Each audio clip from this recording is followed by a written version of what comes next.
چلیے السلام علیکم ورحمۃ اللہ وبرکاتہ بسم اللہ الرحمن الرحیم الحمد للہ والصلاة والسلام علی رسول اللہ وعلی آلہ وصحبہ اجمعین اما بعد۔ ہم آج کی انشاءاللہ کلاس کو سٹارٹ کرتے ہیں۔ آج کا جو ہمارا ٹاپک ہے وہ بیسکلی ایک مقدمہ ہے۔ ہماری جو کتاب مقدمہ اصول التفسیر ہے اسی کے مقدمے کے حوالے سے میں کچھ باتیں آپ کے سامنے ذکر کروں گا، یعنی اس مقدمے کا ایک مقدمہ ہے، اس پریفیس کا ایک پریفیس ہے، اس کا انٹروڈکشن میں کروانا چاہوں گا کہ بیسک کانسیپٹ اس کتاب کے اندر کیا چیز کا ذکر کیا گیا ہے۔ تو میں نے آپ کو جیسے پہلے ذکر کیا تھا کہ اس کتاب کے اندر جو پرائمری تھیم ہے، جو مین آبجیکٹو جو اس کتاب کے لکھنے کا تھا وہ یہ تھا کہ اس کوشچن کو ایڈریس کیا جائے، اس سوال کا جواب تلاش کیا جائے کہ ہم ریویلیشن یا وحی کو کس طریقے سے سمجھ سکتے ہیں۔ تو آئیے ہم اس چیز کو تھوڑا سا ایکسپلور کرتے ہیں انشاءاللہ۔ پہلی چیز تو یہ ہے کہ اللہ کے رسول صلی اللہ علیہ وآلہ وسلم کی دو بڑی رسپانسبلٹیز قرآن مجید کے اندر اللہ تعالیٰ نے ذکر کی، ٹھیک ہے۔ پہلی رسپانسبلٹی یہ ہے کہ اللہ کے رسول، تو میں بتا رہا تھا کہ اللہ کے رسول صلی اللہ علیہ وسلم کی قرآن مجید کے اندر دو رسپانسبلٹیز کا اللہ تعالیٰ نے ذکر کیا ہے۔ پہلی رسپانسبلٹی جو ہے وہ یہ ہے کہ ٹو ڈیلیور دا ریویلیشن، جو وحی اللہ کے رسول تک اللہ تعالیٰ نے پہنچائی ہے وہ سب کا سب نبی صلی اللہ علیہ وسلم کیا کریں، اپنی امت تک پہنچا دیں، ٹھیک ہے۔ اور دوسری ذمہ داری جو ذکر کی ہے قرآن مجید میں اللہ تعالیٰ نے نبی صلی اللہ علیہ وسلم کی، وہ ہے ٹو انٹرپریٹ دا ریویلیشن، نہ صرف آپ لوگوں تک پہنچا دیں بلکہ اس کے ساتھ ساتھ اس ریویلیشن کی، اس وحی کی تعبیر بھی فرما دیں، اس کی تفسیر بھی فرما دیں، اس کی تشریح بھی فرما دیں، ٹھیک ہے۔ تو دو فرائض ہیں، ایک فریضہ یہ ہے کہ آپ نے اس وحی کو لوگوں تک پہنچانا ہے، اپنی امت تک پہنچانا ہے، اور دوسرا فریضہ یہ ہے کہ آپ نے اس امت کی جو وحی آپ تک جو اپنی امت تک پہنچانی ہے، آپ نے اس کی تعبیر بھی کرنی ہے، آپ نے اس کو انٹرپریٹ بھی کرنا ہے، آپ نے اس کی تفسیر و تشریح بھی کرنی ہے۔ تو یہ دونوں ذمہ داریوں کو اللہ تعالیٰ نے قرآن مجید کے اندر ذکر کیا۔ تو آئیے اس کی آیات دیکھ لیتے ہیں۔ پہلی آیت قرآن مجید کی اللہ تعالیٰ نے یہ فرمائی، یا ایھا الرسول بلغ ما انزل الیک من ربک، کہ اے نبی صلی اللہ علیہ وآلہ وسلم، اے رسول صلی اللہ علیہ وسلم، آپ پہنچا دیجئے لوگوں تک، بلغ پہنچا دیجئے آپ، ما انزل جو بھی نازل کیا گیا، الیک آپ کی طرف، من ربک آپ کے رب کی طرف سے، جو بھی اللہ تعالیٰ نے آپ پر نازل کیا ہے اے نبی صلی اللہ علیہ وسلم اس کو پہنچا دیجئے، تبلیغ کر دیجئے۔ بلغہ کا عربی زبان میں بلغہ کا مطلب یہ ہوتا ہے پہنچنا کسی جگہ پہ۔ بندہ کہتا ہے بلغت فلان فی یعنی فلاں مقام پر میں پہنچ گیا، ٹھیک ہے نا۔ تو بلغ یہاں سے ہو گیا تو پہنچا دینا، حکم ہے اس کے اندر۔ بلغ ما انزل الیک من ربک، جو آپ کے رب کی طرف سے نازل کیا گیا وہ پہنچا دیجئے۔ تو میں نے بتایا تھا بلغ کا مطلب ہوتا ہے پہنچنا، اور بلغ کا مطلب ہے پہنچا دینا۔ بلغ یبلغ تبلیغ، یہ باب تفعیل سے ہے اور یعنی فعل امر ہے، آپ عربی میں آپ نے شاید پڑھا ہوگا یا آپ پڑھ رہے ہوں گے۔ اپنے رب کی طرف سے جو بھی نازل کیا گیا، ما جو ہے یہ ما انزلہ کا مطلب یہ ہے، اس میں عموم ہے، اس میں جنرالٹی ہے، ٹھیک ہے نا۔ ما جو بھی نازل کیا گیا، وَإِن لَمْ تَفْعَلْ، اور اگر آپ نے یہ کام نہ کیا، کیا مطلب ہے، اگر آپ نے اس میں سے کچھ بھی چھپایا یا اپنے تک محدود کر دیا، فَمَا بَلَّغْتَ رِسَالَتَهُ، وَإِن لَمْ تَفْعَلْ اگر آپ نے یہ نہ کیا، فَمَا بَلَّغْتَ رِسَالَتَهُ تو آپ صلی اللہ علیہ وسلم نے اپنا رسالہ، اپنا پیغام جو ہے آپ نے پہنچایا نہیں۔ واللہ یعنی آپ نے اپنا فریضہ انجام نہیں دیا۔ واللہ یعصمک من الناس، اللہ تعالیٰ آپ کو لوگوں سے بچائیں گے۔ ان اللہ لا یہدی القوم الکافرین، بے شک اللہ تعالیٰ کافر قوم کو پسند نہیں کرتے یا سوری ہدایت نہیں دیتے، ٹھیک ہے۔ تو آپ دیکھیں کہ اس آیت میں نبی صلی اللہ علیہ وسلم کے پہلے فریضے کا ذکر کیا گیا کہ جس میں اس بات کا حکم ہے کہ آپ نے لوگوں تک تبلیغ کرنی ہے، پہنچانا ہے۔ اب دوسرا میں نے آپ کو بتایا تھا، دوسرا اللہ تعالیٰ کے رسول صلی اللہ علیہ وسلم کو حکم تھا کہ آپ نے اس کو انٹرپریٹ بھی کرنا ہے، آپ نے اس کی وضاحت بھی کرنی ہے، آپ نے اس کی تبیین بھی کرنی ہے، ٹھیک ہے نا، آپ نے اس کی تفسیر اور تشریح بھی کرنی ہے، ٹھیک ہے۔ یہ کون سی آیت ہے؟ اللہ تعالیٰ قرآن مجید میں فرماتے ہیں بالبینات والزبر، we send them with clear proofs and divine books، ہم نے ان کو صحیفے بھی عطا کیے اور نشانیاں بھی عطا کی۔ وَأَنزَلْنَا إِلَيْكَ الذِّكْرَ، اور اے نبی صلی اللہ علیہ وسلم ہم نے آپ کی طرف ذکر کو نازل کیا۔ ذکر مراد یہاں پہ قرآن ہے، یہ وحی ہے، ریویلیشن۔ لِتُبَيِّنَ لِلنَّاسِ، تاکہ آپ لوگوں کے لیے اس کو واضح کر دیں، تاکہ آپ اس کی تبیین فرما دیں، تفسیر فرما دیں۔ یہ لفظ تبیین ہے، اس کی انشاءاللہ میں وضاحت کرتا ہوں آگے جا کے۔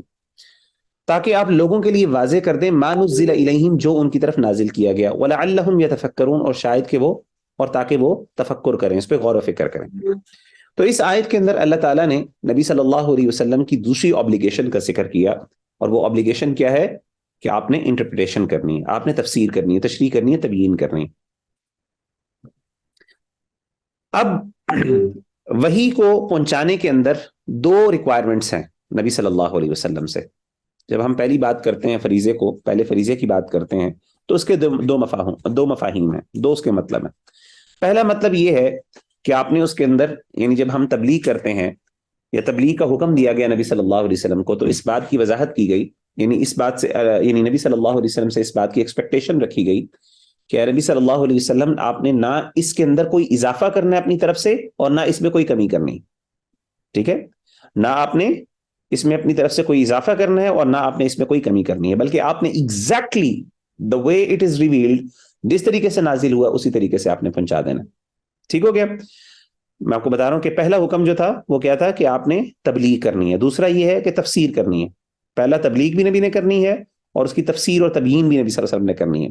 اب اگر ہم تبلیغ کی بات کریں تو تبلیغ کے دو مطلب ہیں۔ اللہ تعالیٰ تبلیغ کے حوالے سے دو ایکسپیکٹیشن نبی صلی اللہ علیہ وسلم سے رکھتے ہیں۔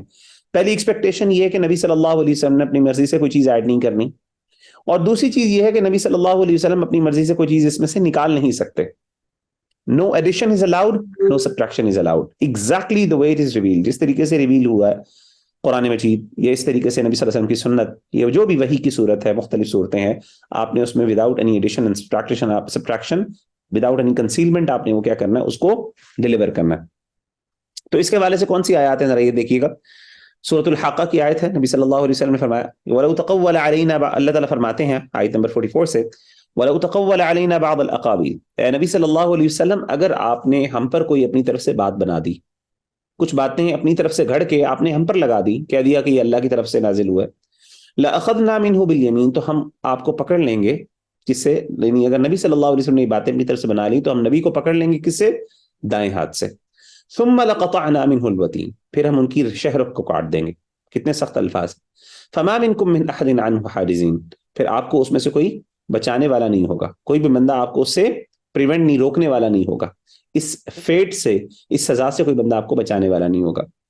تو اب اس آیت کے اندر اللہ تعالیٰ نے نبی صلی اللہ علیہ وسلم کے حوالے سے بیان کیا کہ اگر نبی وہی نازل ہوئی اور اپنی طرف سے کچھ الفاظ اس میں ڈال دے، کچھ ایڈیشنز کر دے، اس بات سے صرف نظر کہ وہ ایڈیشن ٹھیک ہے کہ غلط ہے، یعنی ٹھیک سے مراد یہ کہ اس کے اچھی معنی ہے یا غلط معنی ہے، it doesn't matter, what matters is کہ اگر اللہ کی طرف سے ایک ریویلیشن ہوئی ہے، وحی ہوئی ہے قرآن مجید کی صورت میں یا کسی اور صورت میں، نبی کا کام یہ ہے کہ اس میں بغیر کسی اضافے کے اس کو آگے پہنچانا۔ اگر اس میں اضافہ کر دیا اور اپنی طرف سے کوئی بات بنا دی اور لگا دی اور کہا کہ یہ اللہ نے یہ کہا ہے اور اللہ تعالیٰ نے یہ بات نہ کی ہو، تو ہم پھر ایسی سزا دیں گے کہ ہم اس کی شہرت کو کاٹ دیں گے، یعنی اتنی سخت سزا کریں گے اور اس پھر سزا سے کوئی ان کو بچانے والا نہیں ہوگا۔ یعنی مراد یہ ہے، ان الفاظ سے مراد یہ ہے، اس میٹر کی سیریسنس کی طرف اندازہ ہے کہ یہ مسئلہ کتنا سینسٹیو ہے۔ تو نبی کو بھی اس بات کی اجازت نہیں ہے، تو ایک بندے کو عام کیسے اجازت ہو سکتی ہے؟ آپ دیکھیں کہ ہم، اللہ معاف کرے، کتنے آرام سے دین کے بارے میں اتنی بڑی بڑی باتیں کر دیتے ہیں اور اس کو منسوب کر دیتے ہیں دین کی طرف، اللہ معاف کرے۔ تو نبی صلی اللہ علیہ وسلم کے بارے میں اللہ تعالیٰ یہ کہہ رہے ہیں تو ہم کس کھیت کی مولی ہیں؟ تو پہلی ہم نے آیت پڑھی، اس سے پتا چلا کہ ہم کوئی ایڈیشن کی اجازت نہیں، یہاں پہ نا ایڈیشن کی بات ہے، باتیں ہیں سبٹریکشن کی بات کرتے ہیں، کوئی چیز چھپانے کی بھی اجازت نہیں ہے، ٹھیک ہے نا؟ اللہ تعالیٰ قرآن مجید میں فرماتے ہیں، ان الذین یکتمون ما انزل اللہ من الکتاب ویشترون به ثمنا قلیلا اولئک ما یاکلون فی بطونہم الا النار، وہ لوگ جو چھپاتے ہیں اس کو جو اللہ تعالیٰ نے نازل کیا کتاب میں سے، جو بھی لوگ ہوں، obviously آپ، اللہ تعالیٰ یہاں پہ اہل کتاب کا ذکر کر رہے ہیں، یہودیوں اور عیسائیوں کا ذکر کر رہے ہیں، تو اس میں مسلمان بھی شامل ہیں اور ہر وہ بندہ جو یہ کام کرتا ہے وہ اس میں شامل ہے۔ وَيَشْتَرُونَ بِهِ ثَمَنًا قَلِيلًا، اور وہ اس سے کچھ فائدہ دنیا کا تھوڑا بہت حاصل کر لیتے ہیں۔ أُولَٰئِكَ مَا يَأْكُلُونَ فِي بُطُونِهِمْ إِلَّا النَّارَ، وہ جو بھی کھا رہے ہیں وہ آگ کے سوا کچھ بھی نہیں۔ وَلَا يُكَلِّمُهُمُ اللَّهُ يَوْمَ الْقِيَامَةِ، قیامت کے دن اللہ ان سے کلام بھی نہیں کریں گے۔ وَلَا يُزَكِّيهِمْ، نہ ان کو پاک کریں گے ان کے گناہوں سے۔ وَلَهُمْ عَذَابٌ أَلِيمٌ، ان کے لیے بڑا دردناک عذاب۔ تو آپ دیکھیں کہ وحی کو چھپانا، کتمان علم کرنا، اور خاص طور پہ وحی کو چھپانا، یہ تو اللہ معاف کرے ایک عام مسلمان کے لیے جس کے پاس نالج ہو، ایک اسکالر کو اجازت نہیں ہے اس بات کی، بجائے یہ کہ اللہ تعالیٰ کے نبی جو ہیں صلی اللہ علیہ وسلم، علیہ باللہ، ان سے کوئی اس طرح کی وہ اس طرح کا کوئی کام ہو جائے۔ حضرت عائشہ رضی اللہ تعالیٰ عنہ کا ایک حدیث ہے، وہ میں آپ کے سامنے رکھنا چاہتا ہوں، یہ صحیح بخاری کی حدیث ہے، اس کا ایک ٹکڑا میں نے آپ کے سامنے شیئر کیا ہے۔ حضرت عائشہ رضی اللہ تعالیٰ عنہ فرماتی ہیں، لمبی حدیث ہے، اس میں 3 چیزوں کا ذکر کیا. حضرت عائشہ کہتی ہیں کہ جن لوگوں نے یہ 3 باتیں کہیں، اس کا مطلب ہے انہوں نے اللہ پر سب سے بڑا جھوٹ باندھا. اس میں سے ایک بات کیا تھی؟ آپ نے فرمایا ومن زعم ان رسول اللہ صلی اللہ علیہ وسلم کتم شیئا من کتاب اللہ، کہ جس نے یہ گمان کیا یا کسی نے یہ دعویٰ کیا کہ اللہ کے رسول صلی اللہ علیہ وسلم نے اللہ کی کتاب میں سے کوئی چیز کو چھپایا ہے، فقد اعظم علی اللہ الفریہ، تو اس نے اللہ پر بہت بڑا جھوٹ باندھا، سب سے بڑا ترین جھوٹ باندھا. واللہ یقول، کیونکہ اللہ نے قرآن مجید میں فرمایا نبی صلی اللہ علیہ وسلم کے بارے میں، یا ایھا الرسول بلغ ما انزل الیک من ربک وان لم تفعل فما بلغت رسالتہ، کہ اے رسول صلی اللہ علیہ وسلم پہنچا دیجئے جو بھی نازل کیا گیا آپ کی طرف آپ کے رب کی طرف سے، اور اگر آپ نے اس میں سے کچھ بھی نہ کیا، کچھ چھپایا، یا آپ یہ نہ آپ صحیح معنوں میں آپ نے اس کو ادا کیا، تو آپ نے پھر اس کا مطلب ہے اپنی رسالت کے حق کو نہیں ادا کیا. ٹھیک ہے. تو ان آیات سے کیا پتا چلا؟ ان آیات سے یہ پتا چلا ہمیں، اور ان ریفرنسز سے ہمیں یہ پتا چلا کہ دین کے اندر کوئی ایڈیشن کی بھی اجازت نہیں ہے، اسی طریقے سے کوئی سبٹریکشن کی بھی اجازت نہیں. اسی طریقے سے انٹرپریٹنگ دا ریویلیشن امپلائز، اب جس طرح میں نے آپ کو کہا کہ تبلیغ کے 2 مطلب ہیں، اسی طریقے سے تفسیر کے بھی 2 مطلب ہیں.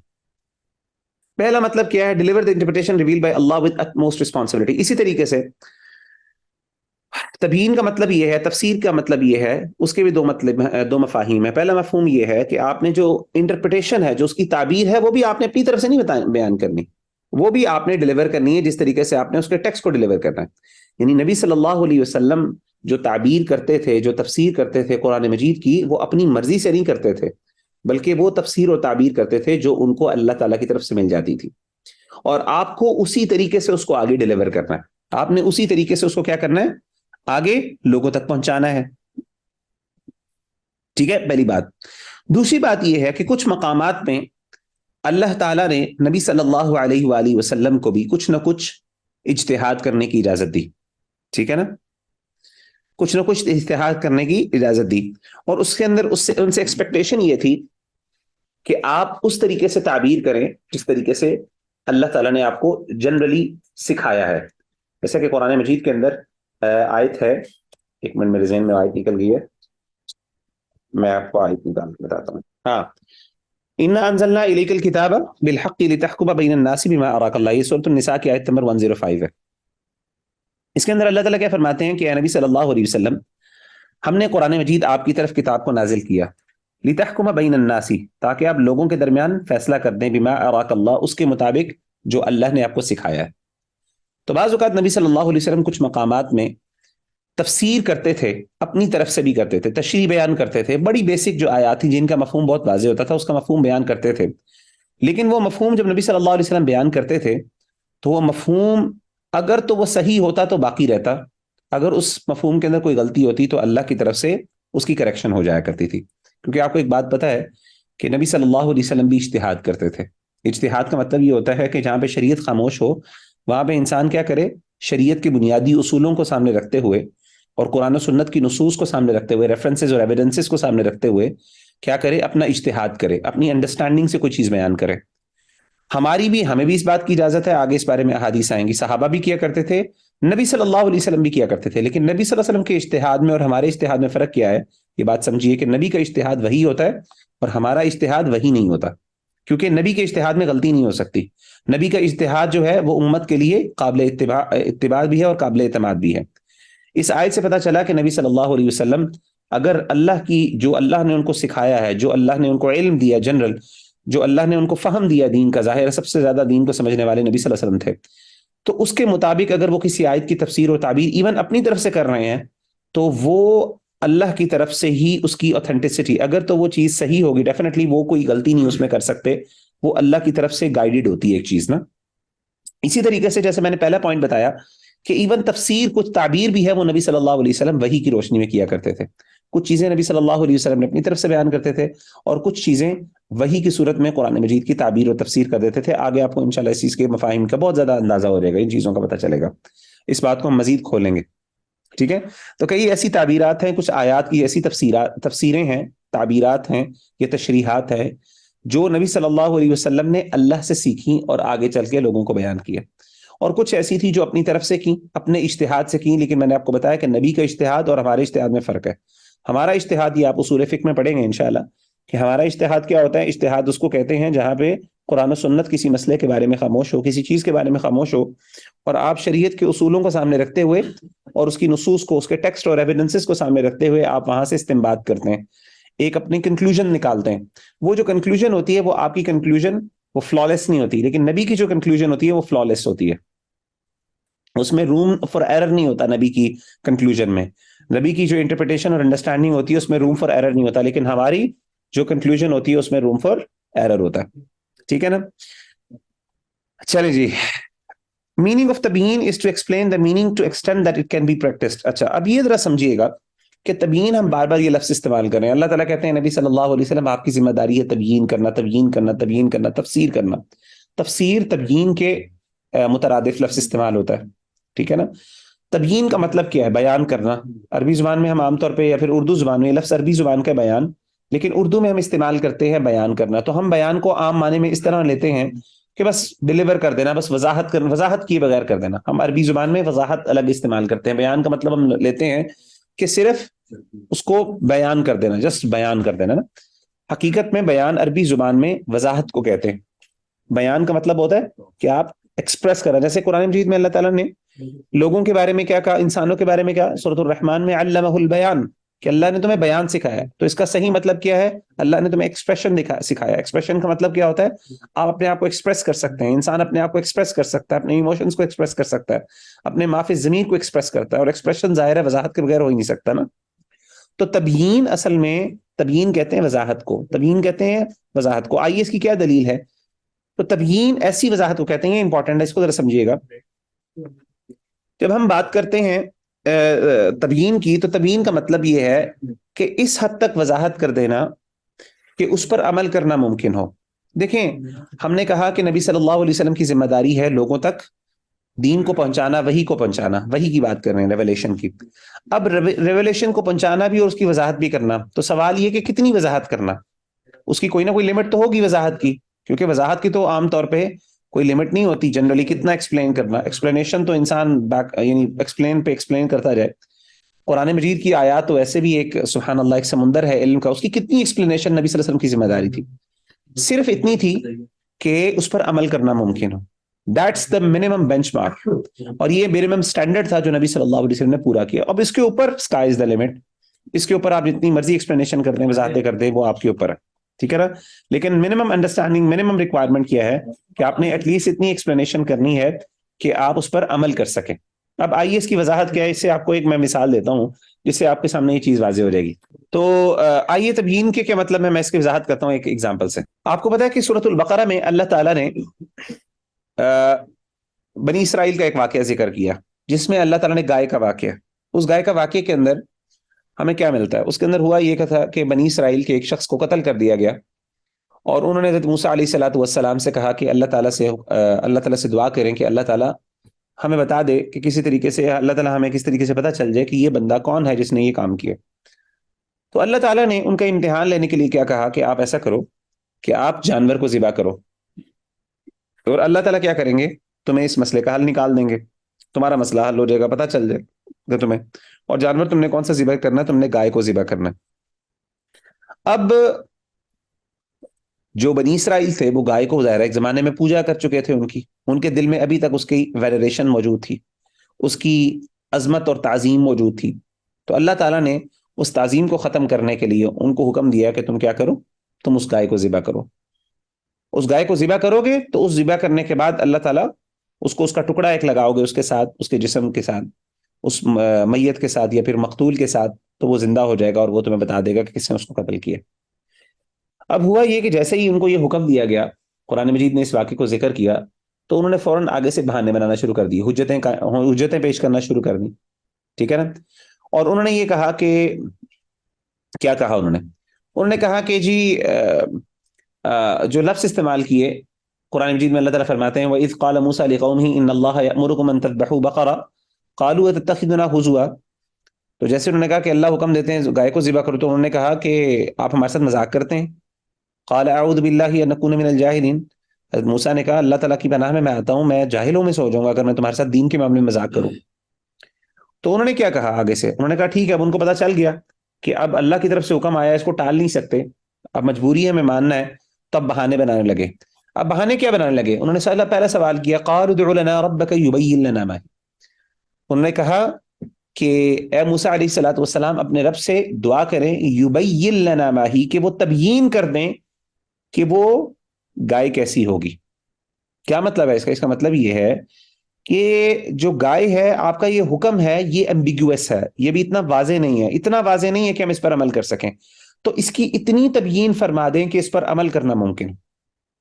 ٹھیک ہے نا؟ تو یہاں سے تبیین کا مطلب، جب ہم نے کہا نا وَأَنزَلْنَا إِلَيْكَ الذِّكْرَ لِتُبَيِّنَ لِلنَّاسِ، یہ پوائنٹ بہت اہم ہے، اس کو ذرا سمجھیے۔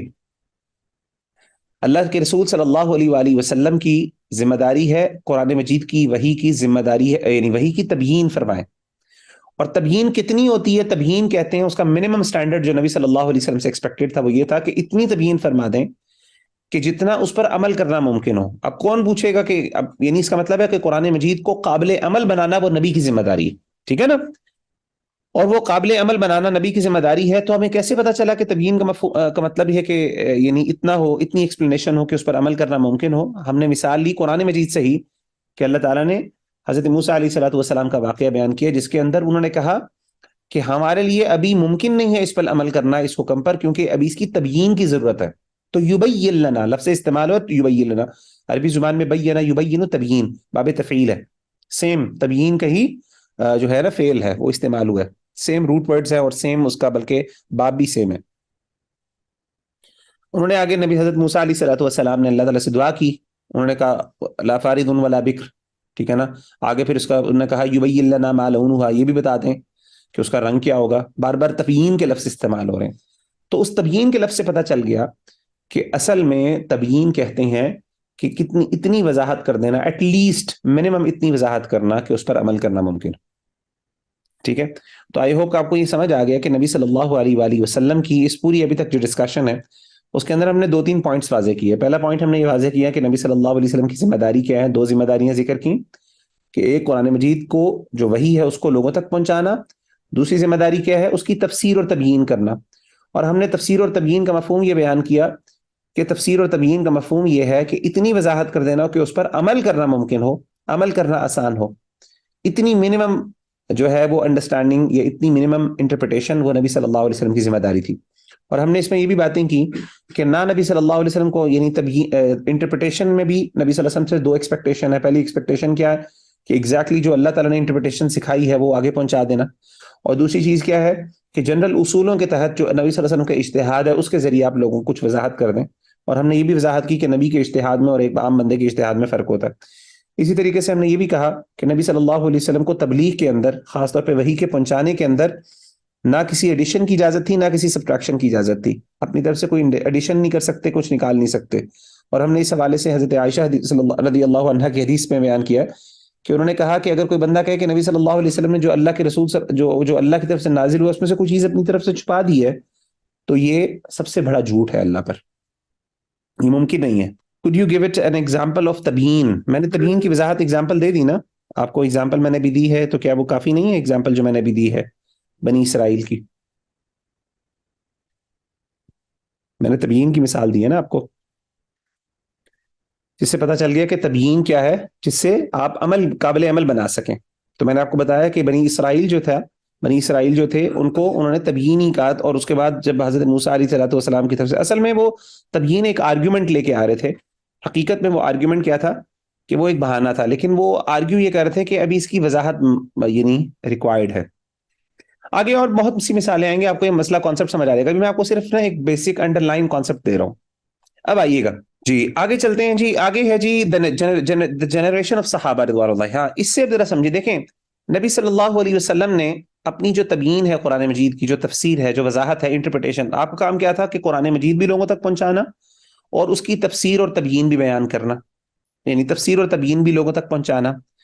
تو صحابہ نے جس طریقے سے قرآن مجید کو لوگوں تک پہنچایا آگے، اسی طریقے سے صحابہ نے بالکل اسی طریقے سے تفسیر کو بھی آگے لوگوں تک پہنچایا۔ اللہ کے رسول نے جس طریقے سے وحی کے الفاظ بیان کیے، لوگوں تک پہنچائے، اسی طریقے سے آپ نے ان الفاظ کے معنی اور مفاہیم اور تفسیر بھی لوگوں تک پہنچائی، یہ آپ کی ذمہ داری تھی۔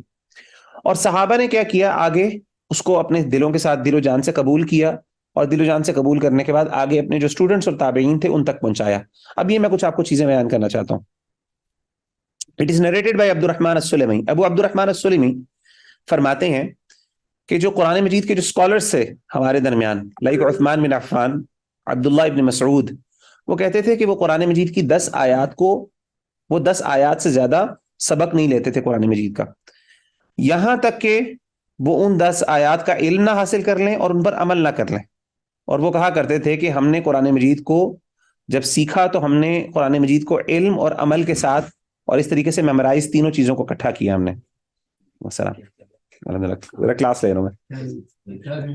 تو انہوں نے کہا کہ ہم نے قرآن مجید کی 3 چیزیں، جب صحابہ کہتے ہیں جب بھی ہم قرآن کو سیکھتے تھے تو ہم کس طریقے سے سیکھتے تھے؟ جو ایکسپرٹ تھے قرآن کے، جس میں ان کے نام لیے عثمان بن عفان ایکسپرٹ تھے، عبداللہ بن مسعود تھے، ابی بن کعب، یہ بڑے بڑے سے صحابہ تھے جو قرآن مجید کے ماہر تھے، علوم کے. قرآن مجید کے کچھ صحابہ نا قرآن مجید کے بڑے ماہر تھے، یعنی قرآنک سائنسز کے یا قرآن مجید کے علم کے بڑے ماہر تھے.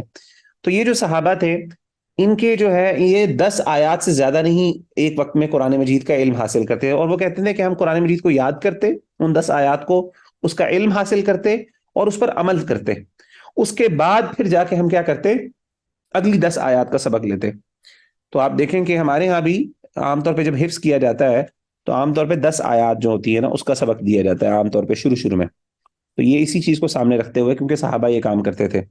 لیکن صحابہ کا کیا تھا کہ قرآن مجید کو میمورائز بھی کرتے تھے اور اس کا علم بھی حاصل کرتے تھے، اس پر عمل بھی کرتے تھے. سوال یہ پیدا ہوتا ہے کہ قرآن مجید کا وہ علم کیا حاصل کرتے تھے؟ کیا ان کی زبان میں قرآن نازل نہیں ہوا تھا؟ کیا قرآن مجید ان کی زبان میں نازل نہیں ہوا تھا؟ وہ ان کی زبان تھی، ان کے باقاعدہ جو ان کی ایکچوئل لینگویج جو وہ ایک دن رات بولتے تھے اس زبان میں قرآن نازل ہوا. 7 سینچری کی عربک لینگویج جس کو ہم فصحا کہتے ہیں، اس لینگویج کے اندر قرآن مجید نازل ہوا نا، اس زبان کے اندر، اس لسان کے اندر قرآن مجید نازل ہوا. تو بھائی وہ قرآن مجید کا علم کیوں حاصل کرتے تھے؟ سوال ہی پیدا ہوتا ہے نا.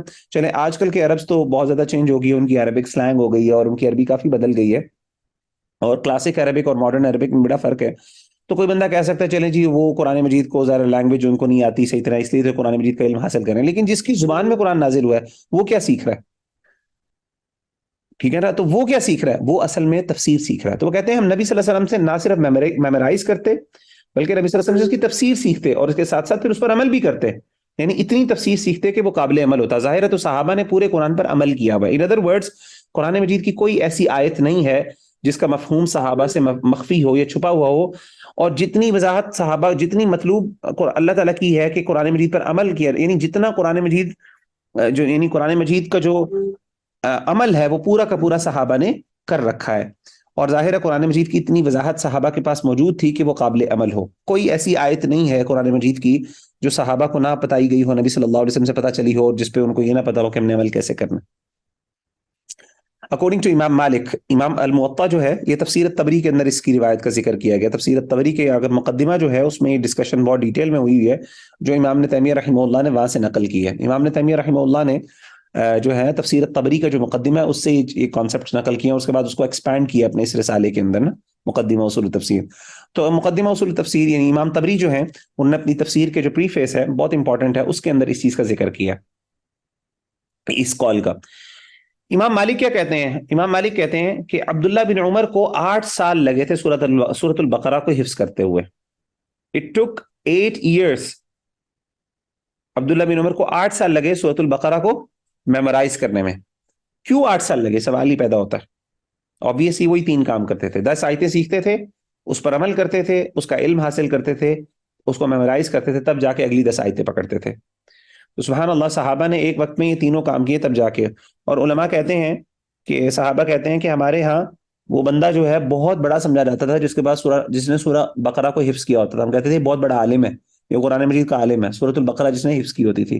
کیونکہ سورۃ البقرہ کو حفظ کرنے کا مطلب یہ تھا کہ اس کے بعد اس نے عمل بھی کیا ہوا ہے، اس کا علم بھی اس کے پاس ہے. آپ کو پتہ ہے سب سے زیادہ احکامات اللہ تعالیٰ نے سورۃ البقرہ میں ذکر کیے ہیں.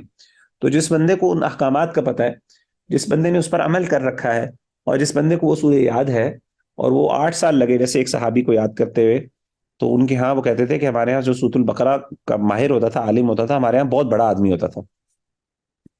اچھا، اب جو صحابہ تھے انہوں نے یہ جو انٹرپریٹیشن تھی، یہ قرآن مجید کا علم جو سیکھ رہے ہیں، حالانکہ ان کی زبان ہے، لیکن قرآن مجید کی یہ تفسیر جو نبی صلی اللہ علیہ وسلم سے سیکھی اور اس پورے کے پورے پر عمل کیا، تو اس کو آگے جو اس کو آگے اپنے اسٹوڈنٹس تک پہنچایا. جس طرح نبی صلی اللہ علیہ وسلم نے اپنے اسٹوڈنٹس صحابہ تک پہنچایا تو صحابہ نے آگے کیا کیا, اپنے اسٹوڈنٹس تک پہنچایا. یہ مقدمہ اصول التفسیر سے میں نے کچھ اقوال نقل کیے ہیں آپ کے سامنے, یہ اس کا ایک سنپٹ میں نے آپ کے ساتھ شیئر کیا. ومن التابعین من تلقى جميع التفسیر عن الصحابہ كما قال مجاہد. وہ کہتے ہیں کہ صحابہ تابعین میں سے کچھ ایسے تھے جنہوں نے تلقی یعنی ان کو جنہوں نے اس کو یعنی قبول کیا, یعنی صحابہ سے تفسیر, اپنے صحابہ اپنے اساتذہ سے تفسیر کو باقاعدہ سیکھا. جیسے کہ امام مجاہد کہتے ہیں عرضت المصحف على ابن عباس, میں نے حضرت عبداللہ بن عباس رضی اللہ تعالی عنہ پر مصحف کو پیش کیا. امام مجاہد جو ہیں یہ عبداللہ بن عباس کے شاگرد ہیں. عبداللہ بن عباس وہ صحابی ہیں جن کے بارے میں نبی صلی اللہ علیہ وسلم نے دعا کی تھی اللہم علمہ التأویل, اللہ ان کو تفسیر کا علم سکھا قرآن کا. ٹھیک ہے نا. تو قرآن مجید کا جو لفظ ہے, یعنی قرآن مجید جو ہے اس کی تفسیر کا علم, اس کے لیے نبی صلی اللہ علیہ وسلم نے ان کو دعا کی تھی. تو حضرت عبداللہ بن عباس ان بڑے یعنی ان صحابہ میں سے ہیں جو قرآن مجید کی تفسیر کے سب سے بڑے عالم تھے. تو ان کے مجاہد ہیں امام مجاہد, یہ بہت بڑے مجاہد ہیں. امام مجاہد جو ہیں انہوں نے کیا کیا, السدوسی غالباً ان کا نام ہے پورا, امام مجاہد السدوسی. تو امام مجاہد جو تھے انہوں نے کہا کہ یہ کہتے ہیں عرضت المصحف علی ابن عباس, میں نے عبداللہ بن عباس رضی اللہ تعالیٰ عنہ کو مصحف پیش کیا قرآن مجید کا, اور میں نے کیا کیا کہ میں نے اوقفہ عند کل آیت منہ, میں نے ان کو ہر آیت کے اوپر روکا, واسألہ عنہا, اور میں نے اس کے بارے میں سوال کیا. یعنی عبداللہ بن عباس سے میں نے قرآن مجید کی پوری تفسیر سیکھی. کیا مطلب ہے, اب ان کی زبان میں بھی تو قرآن نازل ہوا. امام مجاہد وہ بھی عربی تھے, اسی دور کے تھے, صحابہ کے دور کے, ان کو بھی وہی عربی آتی ہے. لیکن وہ کہتے ہیں میں نے مصحف حضرت عبداللہ بن عباس کے سامنے پیش کیا اور ایک ایک آیت پر ان کو روکتا اور ان سے سوال کرتا, آپ مجھے بتائیے کہ اس آیت کا مفہوم کیا ہے, اس آیت کی تفسیر کیا ہے. اور عبداللہ بن عباس نے وہ تفسیر کس سے سیکھی ہے, وہ نبی صلی اللہ علیہ وسلم سے نا, ظاہر صحابہ نبی صلی اللہ علیہ وسلم سے پڑھتے تھے, سیکھتے تھے. ولہذا قال الثوری, امام سفیان الثوری رحمہ اللہ وہ کہتے ہیں, تابعی ہیں بہت بڑے, وہ کہتے ہیں اذا جاءک التفسیر عن مجاہد فحسبک به, کہ جب تمہیں امام مجاہد سے تفسیر آ جائے, یعنی امام مجاہد جب تمہیں کسی آیت کی تفسیر بیان کر دیں تو وہ تمہارے لیے کافی ہے. یعنی امام مجاہد کا کسی آیت کی تفسیر بیان کرنا بہت بڑی بات ہے. ان ادر ورڈز کیا مطلب ہے, وہ انٹرپریٹیشن ریلائبل انٹرپریٹیشن ہے, کیونکہ وہ انٹرپریٹیشن انہوں نے عبداللہ بن عباس سے سیکھی ہے. عبداللہ بن عباس نے کسے سیکھی ہے, نبی صلی اللہ علیہ وسلم سے یا دیگر صحابہ سے. عبداللہ بن عباس چھوٹے صحابی تھے تو انہوں نے بڑے بڑے صحابہ سے سیکھی, یا پھر نبی صلی اللہ علیہ وسلم سے, اور وہ اپنے صحابہ میں سب سے زیادہ ماہر تھے اس کے یعنی تفسیر کے. ولہذا يعتمد على تفسیره الشافعی والبخاری وغیرهما من اہل العلم. تو امام ابن تیمیہ رحمہ اللہ کہتے ہیں اسی لیے آپ دیکھیں کہ بڑے بڑے جو ائمہ ہیں, امام شافعی ہو گئے, امام بخاری ہو گئے, اور دیگر بڑے بڑے ائمہ ہیں, وہ امام مجاہد کی تفسیر پر بہت زیادہ رعایت کرتے ہیں. وکذالک الامام احمد, امام احمد رحمہ اللہ, امام احمد بن حنبل جن کو امام اہل السنہ کہا جاتا ہے, وغیرہ ممن صنف فی التفسیر, اور اسی طریقے سے ان کے علاوہ جو ائمہ جو اسکالرز ہیں جنہوں نے تفسیر کے اندر کتابیں لکھی ہیں, یکرر الطرق عن مجاہد اکثر من غیرہ, تو وہ کیا کرتے ہیں, وہ مجاہد سے بہت سی چیزیں روایت کرتی ہیں, وہ سب سے زیادہ امام مجاہد سے تفسیری اقوال نقل کرتے ہیں ایز کمپیئر ٹو ادرس. تو کیا پتہ چلا کہ امام مجاہد رحمہ اللہ تعالیٰ عنہ جو ہیں, جو تابعی ہیں, جو امام عبداللہ بن عباس کے شاگرد ہیں, تو بڑے بڑے جو ائمہ ہیں, امام احمد, امام بخاری, امام شافعی, جب وہ کسی تفسیر پہ ریلائی کرتے ہیں تو ان کا سب سے زیادہ ریلائنس کس کے اوپر ہوتا ہے, اور بڑے بڑے جو مفسرین ہیں جنہوں نے تفسیر پر کتابیں لکھی ہیں خاص طور پہ, تو وہ عام طور پہ ان کی ریلائنس کن کے اوپر ہوتی ہے, ان کی امام مجاہد کی اقوال پر ہوتی ہے. والمقصود, اس سے مقصود کیا, امام تیمیہ فرماتے ہیں ان التابعین, کیونکہ تابعین نے تفسیر حاصل کی ہے عن الصحابتی, صحابہ سے, کما تلقوا عنہم, جیسا کہ انہوں نے آگے سے نبی صلی اللہ علیہ وسلم سے علم حاصل کیا. ٹھیک ہے نا. تو تابعین نے تفسیر نبی صحابہ سے سیکھی, اور صحابہ نے کس سے سیکھی, نبی صلی اللہ علیہ وآلہ وسلم سے, اور آگے اس طریقے سے وہ چین چلتی رہی, اور آج تک اس تفسیر کا علم سینہ بسینہ لوگوں تک پہنچتا رہا.